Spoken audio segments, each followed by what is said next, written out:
말씀은 데살로니가 전서 2장 3절에서부터 8절 말씀이고, 설교 제목은 사람이 하나님을 기쁘게 하려 할 때입니다.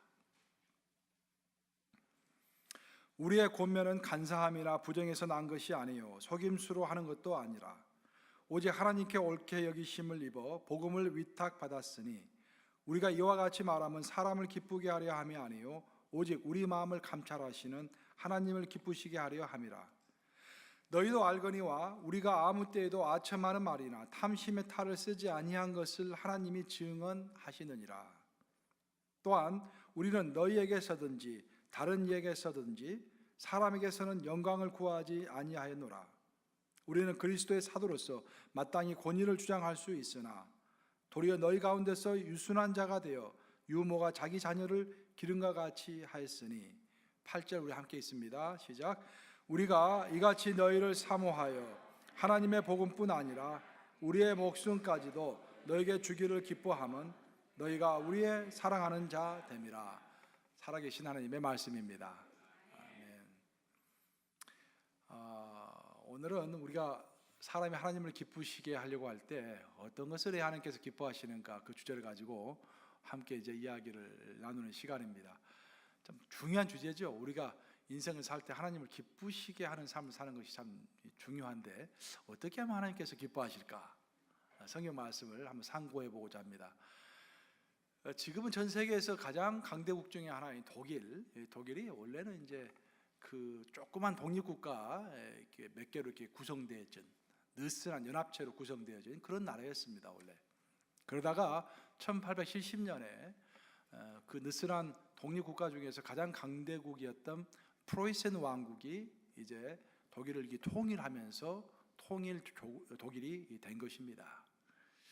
프로이센은 이제 그 몇 개 국가 중에서는 강대국이었지만 유럽 전체로 봤을 때는 그렇게 아주 큰 강대국은 아니었습니다. 옆에 있던 프랑스라든지 오스트리아가 오늘날에는 뭐 큰 나라가 아니지만 옛날에는 굉장히 큰 강성한 나라였습니다. 그런 강대국들이 독일이 통일되는 것을 원치 않아서 자꾸 통일을 방해했습니다. 그래서 프로이센과 전쟁을 많이 했던 것입니다. 그래서 프로이센 입장에서는 이제 전쟁을 많이 치러야 하니까 군사들의 사기가 굉장히 중요했겠죠. 그래서 왕이 생각을 합니다. 어떻게 하면 군사들의 애국심과 사기를 이렇게 높일 수 있을 것인가? 그래서 만들어낸 것이 훈장 제도입니다. 이 훈장이 그때부터 생긴 거예요, 이제. 그래서 그 유명한 철십자 훈장이 그때부터 만들어지기 시작했습니다. 철십자 훈장 하면은 지금은 이 독일 국민들이 가장 영광스럽게 생각하는 훈장입니다. 그 훈장은 전쟁을 한 사람, 전쟁에서 큰 공을 세운 사람에게만 주는 훈장인데, 그 훈장을 받으면 그렇게 영광스럽게 생각할 수가 없습니다. 역사적으로 봤을 때 철십자 훈장을 받은 가장 유명한 사람은 아마 아돌프 히틀러일 것입니다. 히틀러는 장교가 되기 전에 상병일 때 벌써 철십자 훈장을 2개나 받았습니다. 그 훈장을 자랑스럽게 생각해가지고 항상 왼쪽 가슴에다가 훈장을 차고 다녔습니다. 그래서 히틀러의 공식적인 사진을 보면은 항상 왼쪽 가슴에 그 훈장이 자랑스럽게 달려있는 것을 우리는 볼 수가 있습니다.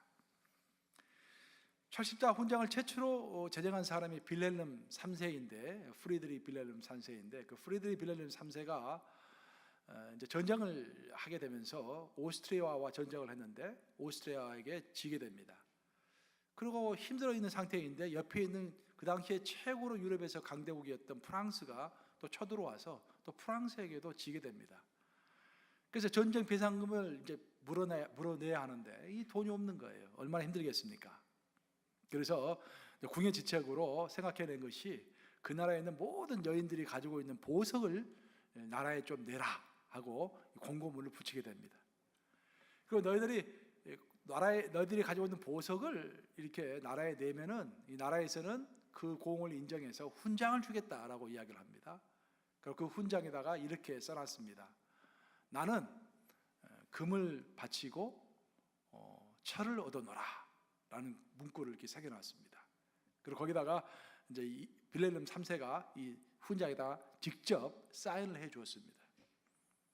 그러니까 황제의 사인이 들어가고 또 이렇게 의미 있는 문구가 들어가니까 그 프로이센 여자들이 앞다퉈 가지고 그냥 자기 이제 뭐 이렇게 손가락에 끼어 있는 반지, 귀걸이, 목걸이 같은 것들을 다 나라에 헌납하기 시작한 것입니다. 그래서 여인들은 그 당시에 보석을 몸에 달고 다니는 것보다도 그 훈장, 철로 된 훈장을 가슴에 다는 것이 그렇게 영광스럽고 그렇게 아름답게 보일 수가 없었다고 역사는 증언합니다. 그 당시에는 귀걸이라든지 목걸이 다는 여인들은 좀 이상한 여인들이었고 가슴에 이제 훈장을 달고 있는, 철로 된 훈장을 달고 있는 여성들은 애국심이 투철한, 아주 뛰어난, 존경받을 만한 그런 여인으로 그 당시에 인정이 되었던 것입니다. 저는 이런 역사적인 이 이야기를 읽으면서 우리 교회도 한번 이런 것을 하면 어떨까 하는 생각이 좀 들었습니다. 우리 교회에서 우리 평신도 대표께서 좀 철로 된 훈장을 몇 개 만드시고 우리 모든 여성 성도들 집에 가지고 있는 보물들을 좀 교회로 가져오시면은 철과 그 훈장과 이 보물을 좀 바꾸면 어떨까 그런 생각도 좀 해봤습니다. 우리 기독교의 복음이라는 것은 결국 이제 금을 주고 철을 얻는 것과 똑같습니다. 우리 기독교의 신앙이 그런 것입니다. 우리 예수님은 돌아가실 때 십자가 위에서, 나무 십자가 위에서 돌아가시면서 바로 옆에 있는 죄인의 영원한 운명을 바꾸셨습니다. 예수님의 그 금과 같은 보혈, 그 예수님의 금과 같은 그 몸을 바쳐서 철과 같은 한 인생을 구해낸 것입니다. 우리는 예수님의 모범을 따라서 신앙생활을 해야 하는 사람들인데 우리가 예수님의 모범을 따른다면 바로 이런 것이 우리의 모범이 되어야 할 줄로 믿습니다. 우리의 시간이 얼마나 금처럼 귀중합니까? 우리의 생명이 얼마나 금처럼 귀중합니까? 우리가 가지고 있는 달란트가 얼마나 금처럼 귀중합니까? 이런 금과 같은 나의 시간과 물질과 생명과 또 달란트를 들여가지고 철과 같이 잃어버린 사람들, 그런 사람들을 구원하는 것이야말로 하나님이 기뻐하시는 일줄로 믿습니다. 우리의 인생이라는 것은 끊임없는 교환의 연속입니다. 우리의 생명은 시간으로 구성되어 있죠. 우리가 어떤 일을 위해서 1시간을 일을 했다면 내 생명이 1시간만큼 줄어드는 것입니다. 그 시간이 곧 생명입니다. 그렇죠? 우리는 그 시간을 들여가지고 돈도 벌고 사랑도 얻고 권세도 얻는 것입니다. 우리의 시간과 다른 것들은 계속해서 교환을 해나가고 있는 것입니다. 그것이 우리의 인생입니다. 프로이센의 여인들이 자신들의 귀한 금을 별로 값어치가 없는 철과 교환하면서도 그들이 정말 기뻐할 수 있었던 것은, 그래서 자랑스럽게 여길 수 있었던 것은 그 철 안에는 어떤 의미가 있었기 때문입니다. 물론 세상적인 기준으로 봐서는 금보다 철이 훨씬 더 가치가 덜하죠. 하지만 그들이 받은 그 철 훈장에는 애국심이라는 특별한 의미가 있었기 때문에 그 여인들은 귀한 금을 바치고서 별로 값어치가 없는 철을 교환해서 기쁜 마음으로 그것을 가슴에 닿을 수가 있었던 것입니다. 우리 인생도 마찬가지입니다. 우리 인생이 어떻게 하면 가장 잘 활용될 수가 있을까? 우리 인생이 가장 잘 활용될 수 있는 길은 우리의 인생이 정말 영원한 의미가 있는 것과 교환돼 갈 때, 그때 우리의 인생이 가장 현명하게 잘 살고 있다는 증거가 될 것입니다. 어차피 우리 인생은 뭔가 교환하게 돼 있어요. 지금도 시간을 흘러가고 있는데 이 시간을 어떤 것과 지금 교환하고 있습니다. 그렇죠? 이 시간을 지금은 예배와 교환하고 있는 것이죠. 그럼 우리가 인생을 쭉 살아갈 때, 죽을 때까지 어떤 것과 내 시간이 계속해서 교환해 가야 그것이 정말 현명한 것일까? 그것은 영원한 가치가 있는 것에 우리의 시간을 교환해야 할 줄로 믿습니다. 영원한 것은 하나님이 영원하고 사람의 영혼이 영원하고 또 하나님의 말씀이 영원하죠. 그런 영원한 가치 있는 것에 우리의 시간을 투자해서 그가 영원한 것과 내 시간을 바꿔 나갈 때 우리의 삶이 현명한 삶일 줄로 믿습니다. 오늘 본문은 사도 바울이 자기의 인생을 무엇과 교환하면서 살았는가를 설명하고 있는 아주 의미심장한 그런 구절입니다. 사도 바울은 원래 제1차 전도 여행을 소아시아 지역에서 했습니다. 오늘날로 말하면 터키 지역에서 제1차 전도 여행을 했습니다. 그리고 제2차 전도 여행은 이제 꿈속에서 환상 가운데서 마게도냐 사람이 이제 좀 마게도냐 쪽으로 와라 그런 말을 듣고서 바다를 건너가지고 유럽으로 건너가죠. 그래서 첫 번째로 갔던 곳이, 유럽에서 첫 번째로 갔던 곳이 빌립보입니다. 빌립보에서 복음을 전파했습니다. 그러다 그곳에서 쫓겨나서 두 번째로 간 것이 바로 데살로니가입니다. 데살로니가. 사도 바울은 데살로니가에 가서 그의 시간을 들여서 많은 사람들에게 전도하고 전도한 사람 중에서 예수님을 영접한 사람들을 양육하려고 했습니다. 그런데 불과 3주 만에 데살로니가에 있는 사도 바울을 반대하는 그 유대인들에게 쫓겨나게 됩니다. 사도 바울은 그곳에서 쫓겨나가서 아덴 지역으로 가게 되는데 가만히 생각해 보니까 거기에 남아있는 이 성도들이 염려가 되는 거예요. 본인이 거기 가서 전도만 하고 그들을 예수님의 제자로 만들지를 못하고 그곳을 떠났기 때문에 그들이 잘 지내고 있는지 염려가 되었습니다. 그래서 그들 염려하는 마음으로 쓴 편지, 또 한편으로는 자기가 3주 동안만 거기 머물고 다른 곳으로 갔음에도 불구하고 아직도 그곳에 교회가 있다라는 이야기를 듣고 그들이 너무 자랑스러워가지고 자랑스러운 마음, 그런 것들이 교차되는 그런 마음을 가지고 쓴 편지가 바로 데살로니가 전서가 된 것입니다. 사도 바울은 데살로니가 지역에 있는 성도들 향하여서 이런 이야기를 하고 있습니다. 너희가 바로 나의 영광이요 나의 기쁨이다, 그런 이야기를 하고 있어요. 그리고 또 데살로니가 전서 2장 19절을 보면 그런 말도 하고 있죠. 우리 주 예수 그리스도께서 이 땅에 재림하실 건데 그 재림하시는 날에 내가 그리스도 앞에 세울 것이 뭐가 있겠느냐, 바로 너희가 아니냐. 너희야말로 나의 소망이요 나의 기쁨이요 나의 영광이다 라는 이야기를 하고 있습니다. 예수께서 재림하셔가지고 우리를 보시고 너가 이 땅에 살아갈 때 무엇을 했느냐라고 물을 때 사도 바울은 주님 거두절미하고 바로 이들이 나의 증거입니다 라고 내세울 수 있을 만한 사람들이 바로 너희다라는 거예요. 너희야말로 나의 소망이요 나의 기쁨이요 나의 자랑이다 라고 19절에서 이야기하고 있는 것입니다. 한마디로 요약하면 사도 바울은 자신의 시간과 에너지와 재능이 하나님의 사람을 키우는 데 사용됐는데 그것이 그에게는 가장 의미가 있고 자랑스럽고 영광스러웠다라는 그런 고백인 것입니다. 그래서 사도 바울의 서신서들을 읽어보면 그곳에는 항상 사람들의 이름이 많이 나옵니다. 그 이름은 뭐냐면 사도 바울이 자기의 생명과도 같은 시간과 에너지를 들여서 교환한 그런 열매들입니다. 자기의 시간과 에너지를 들여가지고 하나님의 사람을 키운 거예요. 그렇죠? 그래서 그 이름들을 하나씩 하나씩 나열하는 것입니다. 왜냐? 자기의 삶의 열매들이기 때문입니다. 사랑하는 여러분, 그렇다면 지금 이 땅을 살고 있는 우리들에게 있어서, 나와 여러분들에게 있어서 시간은 현재 우리의 시간은 무엇과 교환되고 있습니까? 심각하게 생각해 봐야 할 문제라고 생각합니다. 우리의 시간은 지금 무엇하고 지금 교환이 되고 있습니까? 그리고 우리가 지금 내 시간과 교환되고 있는 것들을 하나님께서는 기뻐 받으시고 그것은 정말 성경적인 것이며 합당한 것입니까?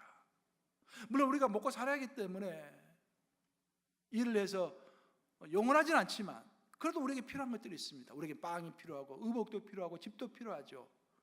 그런 것들을 얻는 것은 나쁜 것은 아닙니다. 하나님께서 제정하신 삶의 방식입니다. 하지만 우리의 삶이 그런 것들만 얻기 위하여 내 모든 시간이 투자가 되고 내 모든 시간이 그런 것들을 하고만, 영원하지 않는 것들 하고만 교환되고 있다고 한다면 인생은 허탈할 것입니다. 제가 다녔던 신학교는 이제 목회 방법보다는 신학이라는 학문을 더 많이 추구하는 그런 신학교였습니다. 그러다 보니까 자연스럽게 이제 신학생들이 전부 다 이렇게 학위 취득에 관심이 많습니다. 그 학점에 관심이 많아요. 그리고 이제 학점을 잘 따기 위해서 이 어려운 과목보다는 약간 쉬운 과목으로 이제 쏠리는 현상도 나타나게 됩니다. 사실 신학생들이 신학교에 가는 이유는 하나님을 더 깊게 알고 그 하나님을 어떻게 하면 이 세상에 좀 더 효과적으로 알릴까, 이제 그런 것들을 연구하기 위해서 신학교에 가게 되는 것인데, 어떻게 하다 보니까 이제 신학생들이 자기의 시간을 들여가지고 학위를 얻기를 원하고 또 좋은 점수를 얻기 원하는 그런 현상들이 나타나기 시작한 것입니다. 그래서 신학교는 이런 문제를 가지고 고민하기 시작했어요. 이거 어떻게 해야 할까? 그래서 신학교에서는 좋은 방법을 하나 이제 개발해냈는데, 그것은 뭐냐면은 학생들에게 점수를 줄 때 A, B, C, D로 주지 않고 pass or fail, 패스했느냐 탈락했느냐 그걸로 이제 결정을 해서 학생들에게 점수를 주게 됐어요. 물론 나는 A, B, C, D로 받고 싶다라면 그 학생은 A, B, C도 점수를 주는 거야. 근데 나는 그냥 패스 오 페일로 하면은 그걸로 받고 싶다라면은 그걸만 하면 돼요. 공부를 아주 엑셀런트하게 잘하지 못해도 중간 정도만 해도 패스가 되니까, 그죠? 학점과 학위에 너무 신경을 쓸 필요가 없습니다. 그것으로부터 해방이 돼가지고 정말 하나님을 더 깊게 알아가는 일, 어떻게 하면 하나님을 더 효과적으로 이 세상에 알릴까 하는 그런 생각들을 하는데 좀 더 많은 시간을 투자하게 된 것입니다. 사랑하는 여러분, 신학을 공부하는 목적은 하나님을 더 깊게 알고 그 하나님을 세상에 효과적으로 알리는 길을 찾는 것이 신학이지, 학위를 받는 것이 신학생의 목적은 아닐 것입니다. 마찬가지로 우리의 신앙의 목적도 하나님을 알고 그분을 알리며 그분의 나라, 즉 하나님의 나라를 섬기는 것이 우리의 목적이지, 그 외에 다른 것이 우리의 목적이 될 수는 없을 것입니다. 그런데 안타깝게도 우리 가운데는 본질이 아는 것에 너무도 많은 시간과 에너지를 쓰고 있는 사람들이 우리 가운데 있는 것입니다. 우리의 본질이라는 것은 첫째는 하나님을 깊게 알아가는 것입니다. 둘째는 그 하나님을 이 세상에 정말 충만하게 알리는 것입니다. 셋째는 정말 진실된 마음으로 열심히 마음을 가지고 하나님의 나라를 섬기는 것입니다. 이 세 가지를 위하여 우리가 이 땅에 남아 있는 것입니다. 만약 우리가 이 세 가지 일을 하지 않는다면 우리는 빨리 죽어서 천국에 가는 것이 좋지요. 이 고난의 세상 가운데 남아 있을 이유가 없어지는 것입니다. 하지만 우리가 이 세 가지 일을 부지런히 할 때 살아 호흡하는 자로서의 본분을 다하는 것이며 하나님을 기쁘시게 해드리는 일일 줄로 믿습니다. 저는 우리의 인생의 목적을 생각할 때마다 사도행전에 나오는 그 도루가 이야기가 생각이 납니다. 사도행전을 읽어보면 도루가 이야기가 나오는데요, 그 도루가는 이제 그 과부였는데 다른 과부들에게 선행과 구제를 심히 많이 한 그런 여인이었습니다. 사도행전 9장을 읽어보면은 그녀가 이제 선행과 구제를 심히 많이 했다라고 되는데, 그 심이라는 말을 이렇게 찾아봤더니, 영어로 찾아봤더니 always, 항상 했다 그런 말이에요. 이게 자기의 능력에 붙이도록 이렇게 선행을 많이 베풀었다냐 그런 말입니다. 그래서 그녀가 죽자 그녀로부터 사랑과 은혜를 받았던 많은 사람들이 그녀 이게 시체에 둘러서 그녀의 죽음을 이렇게 슬퍼했습니다. 도루가가 누구였는가라는 것에 대해서는 성경에서 더 이상 언급이 되어 있지 않아요. 그래서 이제 우리가 추측을 할 뿐인데, 이 많은 학자들은 아마도 도루가가 가부 중에 하나로서 그렇게 넉넉한 사람은 아니었을 것이다라고 생각을 해요. 물론 어떤 사람들은 굉장히 큰 부자였을 것이다라고 추측도 하지만 보통 생각할 때 그렇게 큰 부자는 아니었을 것이다. 자기도 가부로서 어려운 삶을 살고 있었지만 또 다른 가부들을 위하여 많은 선행을 베풀었던 그런 훌륭한 여인이었다라고 우리는 보통 이렇게 생각을 합니다. 넉넉지 않은 환경 가운데서도 수많은 다른 사람들에게 선행과 사랑을 베풀었던 이제 그 도루가 삶이 좀 고달팠겠죠. 그렇게 뭐 풍족한 삶이 아니었기 때문에 힘들었을 것입니다. 그녀에게 아마도 유일한 희망이 있다라고 한다면 빨리 천국에 가는 것이 그녀의 유일한 희망일 수도 있었을 것입니다. 그러다가 드디어 이제 하나님의 때가 돼가지고 이제 천국에 가게 됐어요. 그래서 얼마나 기뻤겠습니까? 기쁜 마음으로 드디어 내가 하나님의 때가 되어서 정말로 이제까지 선한 싸움을 다 싸우고 정말 예수님의 제자로서 부끄러움이 없이 마땅히 해야 할 일도 열심히 하고 이제 드디어 천국에 가게 되는구나 하고 기대하는 마음으로 천국에 딱 갔어요. 천국에 갔더니 천국문 앞에 그냥 수많은 천사들과 믿음의 선배들이 나와가지고 도루가 하면서 도루를 막 환영합니다. 이야, 정말 오기를 잘했구나. 너무 기분이 좋았습니다.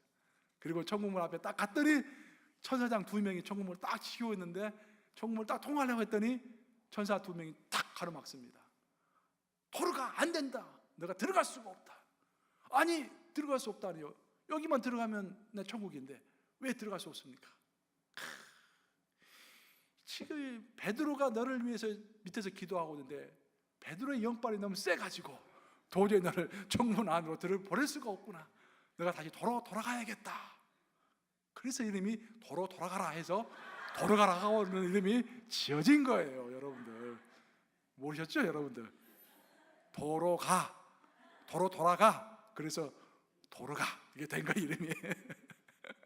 그래서 알 수 없이 이제 돌아와가지고 그녀의 고향이 그녀가 있었던 곳이 욥바 아닙니까? 욥바에 있는 자신의 시체 안으로 그 영혼이 다시 들어간 거예요. 그래서 할 수 없이 다시 살아난 것입니다. 도로가가 아직까지도 살아있다라는 이야기 여러분 들어보셨어요? 기적적으로 살아났지만 기껏해 한 10년, 20년 더 살고 죽었겠죠. 뭐 짧게는 1, 2년 더 살고 죽을 수도 있고요. 결국 죽었습니다. 결국 죽었어요. 그녀에게 있어서 그녀가 다시 살아난 것이 아주 큰 행운이 아니었을 수도 있습니다. 하지만 그녀가 살아남으로 인해서 성경을 읽어보면 그녀가 살아난 것을 보고 욥바에 있는 믿지 않은 많은 사람들이 예수님을 영접하게 되었다고 성경은 이야기하고 있습니다. 그리고 그녀는 계속해서 필요가 있는 많은 가부들에게 자신의 사랑과 선행을 계속해서 베풀 수가 있었습니다. 결국 도로가가 다시 살아났다라는 것은 자신을 위해서 살아난 것이 아니라 도로가가 다시 살아남으로 인해서 그것이 하나의 증거가 되어서 믿지 않는 많은 사람들이 예수님을 믿게 되었고, 또 도로가의 도움을 필요로 했던 많은 사람들이 계속해서 도로가의 사랑과 선행을 받게 되었으며, 또 도로가가 특별한 어떤 하나님의 나라를 향한 사명을 가지고 그 마지막 인생을 살 수 있게 되었다라는 것입니다. 그것이 중요한 것입니다. 여러분, 우리의 삶과 시간은 바로 이런 일들을 위해서 교환되어야 할 줄로 믿습니다. 우리 모두는 이미 영적으로 한번 죽은 자들이에요. 성경에 따르면 우리는 죄로 인해서 영원히 죽은 자들입니다. 이미 죽을 수밖에 없었던 자들인데 하나님께서 불쌍히 여기셔서 우리에게 영적인 구원을 주신 거예요. 그렇죠? 그래서 영원한 생명을 지금부터 가지게 되는 것입니다. 우리는 지금 당장에 죽더라도 영원한 생명이 있기 때문에 계속해서 살아가는 것입니다. 그렇죠? 그리고 예수님께서 부활하시는 날 우리의 육체가, 죽은 육체와 하늘에 있는 영혼이 합쳐져서 부활의 몸을 입게 되는 것입니다. 그리고 요한계시록 21장과 22장에 나와 있는 새하늘과 새 땅, 영원한 천국이죠. 그 영원한 천국으로 우리가 부활의 몸을 입고 가게 되는 것입니다. 바로 그래서 우리는 죽은 자 가운데서 죽었다 다시 살아난 사람처럼 살아야 할 줄로 믿습니다.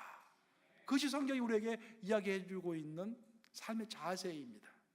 우리 로마서 6장 13절 한번 같이 읽어보겠습니다. 로마서 6장 13절 시작. 또한 너희 지체를 불의의 무기로 죄에게 내주지 말고 오직 너희 자신을 죽은 자 가운데서 다시 살아난 자 같이 하나님께 드리며 너희 지체를 의의 무기로 하나님께 드려라. 여기서 죽은 자 가운데서 다시 살아난 자 같이, 내가 원래 오늘 설교 제목을 이걸로 잡았어요. 죽은 자 가운데서 다시 살아난 자 같이. 너무 강한 것 같아. 이런 설교 제목을 하면 또 성도들이 너무 또 도전을 너무 심하게 받을 것 같아서 제목을 약간 바꿨습니다. 근데 이게 키포인트. 우리가 어떻게 살아가야 할 것인가? 죽은 자 가운데서 다시 살아난 자처럼 살아가라, 그런 말입니다. 그렇죠? 우리가 정말로 죽은 자 가운데서 다시 살아난 자처럼 우리의 시간과 인생을 의미 있는 일과 영원한 값어치 있는 일과 교환하면서 살아간다고 한다면 그것이 바로 하나님을 기쁘게 해드리는 삶인 줄로 믿습니다. 여러분, 만약 내가 또 여러분이 만약 죽었다가 다시 살아났다라고 한다면 한번 가정을 해보십시다. 우리가 죽었다가 다시 살아났어요. 도로가처럼 돌아가 해서 그냥 돌아온 거예요. 다시 살았어요. 그럼 여러분들이 어떻게 인생을 살 것 같습니까? 저도 이 설교를 쓰면서요, 어제 밤새 내내 이 생각 좀 해봤어요. 내가 진짜로 죽었다가 살아나면 어떻게 내가 인생을 살까? 저에게도 큰 도전이었어요. 만약 우리가 죽었다가 다시 살아난다면 우리의 시간과 인생을 그 어떤 일에 집중해서 교환하시겠습니까? 죽은 자 가운데서 다시 살아난 자는요, 첫째는 하나님을 더 깊게 알고 잘 것입니다. 그래서 예배도 진지하게 들을 것입니다. 그렇죠? 성경도 진지하게 읽을 거예요. 그 하나님이 살아계신 걸 알기 때문에 정말로 진실하게 하나님을 추구할 것입니다.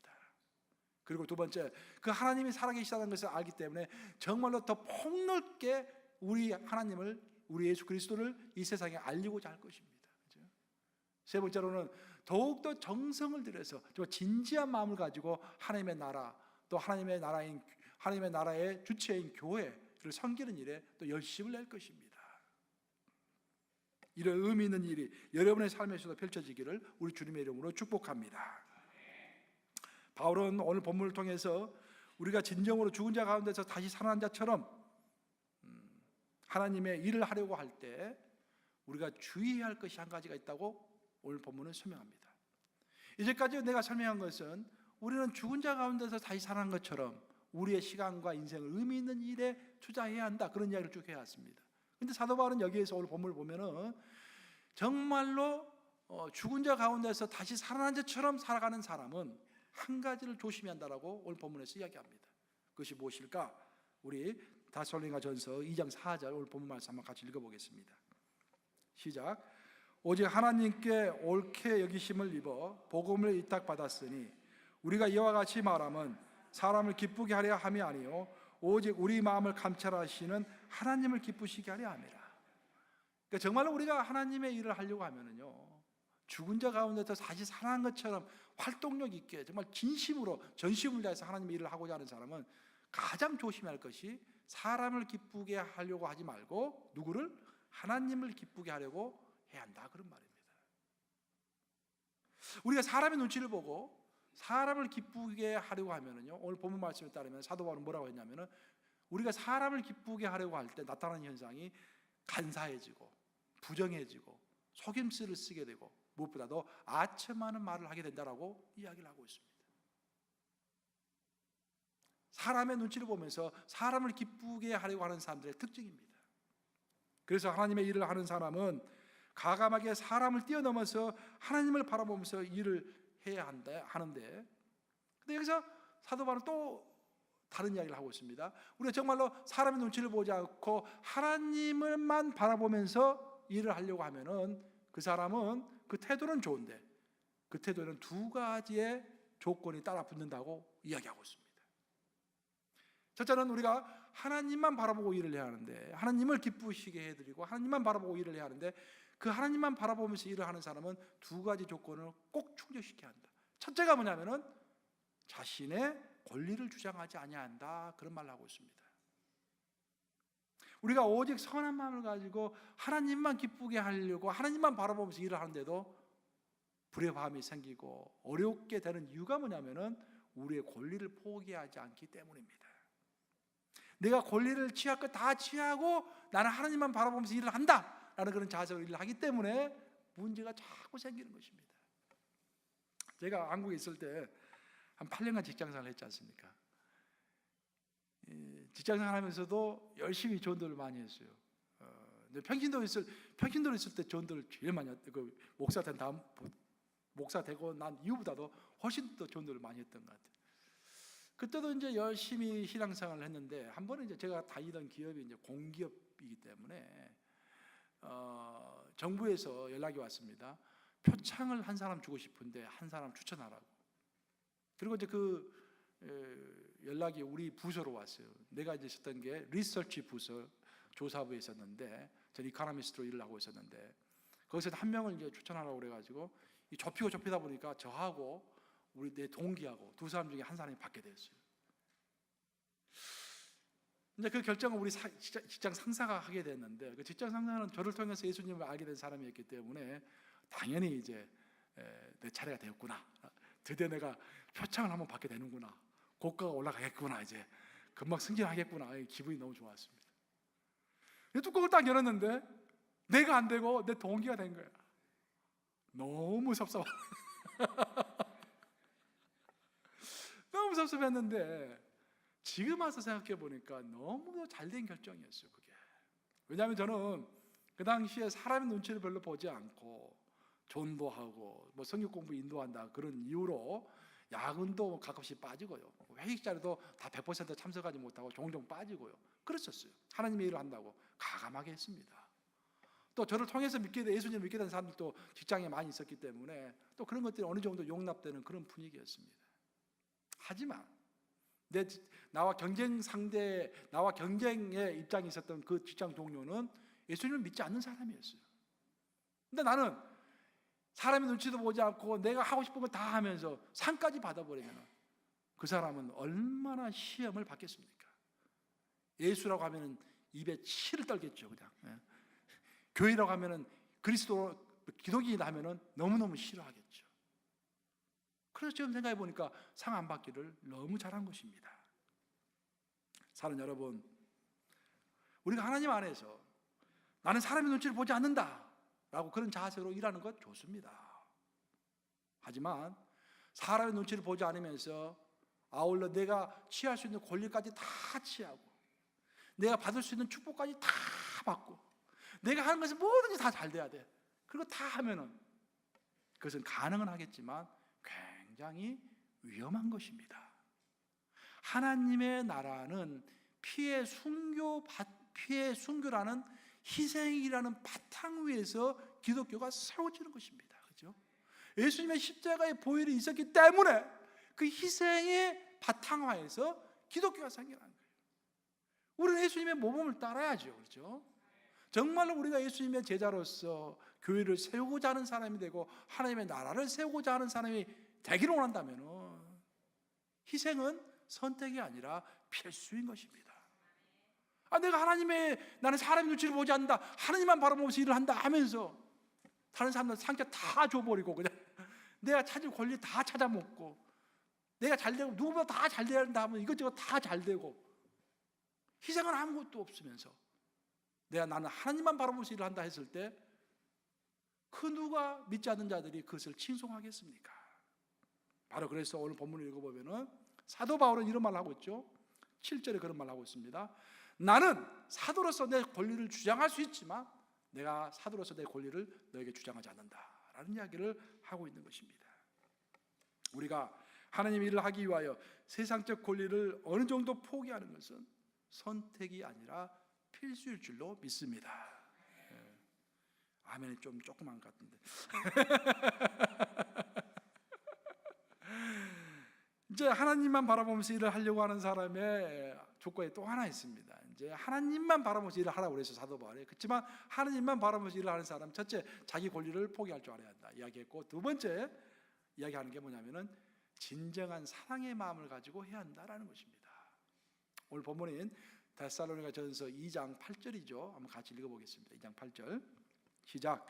우리가 이같이 너희를 사모하여 하나님의 복음뿐 아니라 우리의 목숨까지도 너에게 주기를 기뻐함은 너희가 우리의 사랑하는 자 됨이라. 바울은 결코 데살로니가 성도들의 눈치를 보지 않았습니다.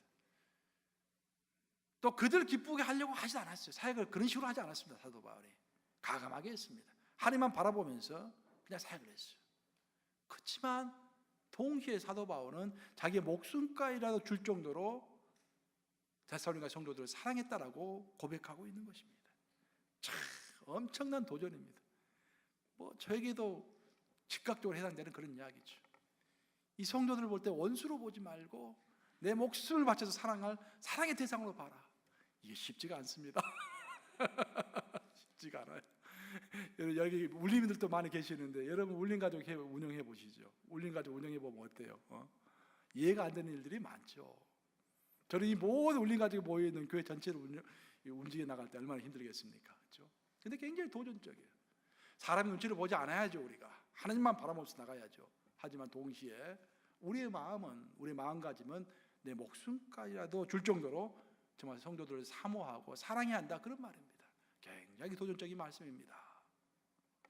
사랑이 없이 또 사람에 대한 진정한 어떤 관심이 없이 나는 사람의 눈치를 보지 않고 오직 하나님만 기쁘게 하는 사람이다 라고 말할 때 그 사람의 말과 행동은 다른 사람들을 무시하는 교만이거나 아니면 무례한 자신감의 표현일 수밖에 없습니다. 성경을 읽어보면 우리 예수님은 불쌍히 여기셨다, 민망히 여기셨다라는 이야기가 종종 나옵니다. 성경에 예수님께서는 사람을 바라볼 때 불쌍히 여기셨고 민망히 여기셨어요. 예수님은 성경에 몇 번 나오죠. 예수님은 사람들을, 군중들을 믿지 아니하시더라. 예수님은 사람을 믿지 않으셨어요. 대신에 예수님은 사람들을 불쌍히 여기셨습니다. 민망히 여기셨습니다. 그걸 보면은 그들이 정말로 똑똑해서 사랑을 받을 만해서 그들을 구원해 주시고 사랑한 것이 아니라 불쌍해서 사랑해 주신 것입니다. 저는 그런 마음을 달라고 우리가 하나님께 기도해야 할 줄로 믿습니다. 우리 능력으로는 안 되는 거예요, 이게. 그렇죠? 우리는 타고난 천성이 죄성을 가지고 이 땅을 태어났기 때문에 또 이기주의적인 마음을 가지고 에고를 가지고 자아를 가지고 이 땅에 태어났기 때문에 그게 안 되는 거예요. 그래서 우리는 하나님께 기도하는 것입니다. 하나님, 내 마음을 넓게 해주시옵소서. 나를 변화시켜 주시옵소서. 내 눈을 뜨게 하여 주시옵소서. 사도 바울의 영성이 나에게 임하게 하여 주시옵소서. 그래서 정말로 나에게 맡겨진 사람들, 내 주위에 있는 사람들을 정말 사랑할 수 있도록 도와주시옵소서. 이렇게 내 목숨까지라도 줄 정도로 나를 바꿔달라고 우리가 하나님께 정말 깊게 기도해야 할 줄로 믿습니다. 이제 말씀 마무리합니다. 오늘 설교 소두에서 저는 첫 번째로 우리의 시간과 생명은 끊임없이 그 무엇인가와 교환된다고 이야기를 했습니다. 두 번째로 우리가 내 시간을 무엇과 교환할 것인가, 그것은 영원한 가치가 있는 그런 것들과 교환이 되어야 한다고 이야기를 했습니다. 세 번째로 사도 바울은 자신의 삶의 열매인 사람들을 양육할 때 사람들의 눈치를 보지 않고 오직 하나님만 기쁘게 해드리려고 사역을 했다고 이야기를 했습니다. 하지만 네 번째, 사도 바울은 사람의 눈치를 보지 않고 하나님만 바라보면서 사역을 했지만 동시에 그는 자기의 권리를 주장하지 않았다고 이야기를 했습니다. 다섯 번째, 사도 바울은 자신의 권리를 주장하지 않았을 뿐만 아니라 사람의 눈치를 보지 않고 하나님만 바라보면서 사역했음에도 불구하고 자기 주변에 있는 사람들을 정말 목숨까지라도 바쳐서 사랑하려고 노력했다라는 것을 우리는 함께 살펴보았습니다. 이렇게 우리는 정말로 오늘 본문의 말씀에 나온 것처럼 하나님만 기뻐하는 삶을 살아야 합니다. 하지만 그 삶은 나의 권리를 포기하고 내가 내 주변의 사람들을 진정으로 사랑할 때 균형을 이루고 하나님이 기뻐 받으시는 그런 삶의 형태가 될 줄로 믿습니다. 이 말씀을 명심하심으로 그렇게 정말 나의 권리 포기와 진실한 사랑이 하나님만 바라보는 그 신앙과 잘 조화를 이루어서 풍성한 삶의 열매를 맺는 저와 여러분들 되시기를 우리 주님의 이름으로 축복합니다. 기도하시겠습니다.